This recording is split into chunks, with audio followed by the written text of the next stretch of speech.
दोन्ही भावांनी एकत्र राहावं, गणपती बाप्पानं त्यांना सद्बुद्धी द्यावी. दोन्ही ठाकरेंच्या एकत्रित येण्यावरनं देवेंद्र फडणवीस यांनी हे विधान केलेलं आहे. ठाकरे कायमच सद्बुद्धी घेऊनच जन्माला आलेले आहेत, असं राऊतांनी याविषयी म्हटलंय.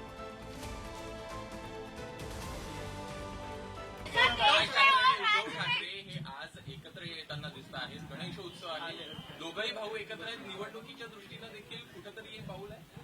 मला असं वाटतं की श्री गणेशाने सुबुद्धी दिली आहे, त्यामुळे भाऊ एकत्रित आहेत, ते एकत्रितच राहावेत, अशी सुबुद्धी त्यांना मिळत राहावी अशी गणेशाच्या चरणी प्रार्थना.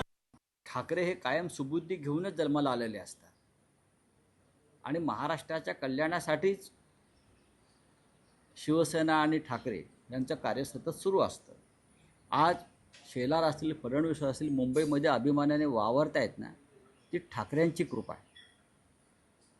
हे तरुणांनी मान्य केलं पाहिजे, नाहीतर त्यांना कबूतर हाकायला गुजरातमध्ये जावं लागलं असतं. ठाकरे हाच ब्रँड आहे महाराष्ट्राचा आणि देशाचा.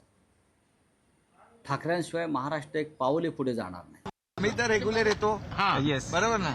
आम्ही तर अनेक वर्षापासून येतो, पण यावर्षी काही लोक नवीन पाहिले, नवीन लोक पाहिले, आनंद झाला.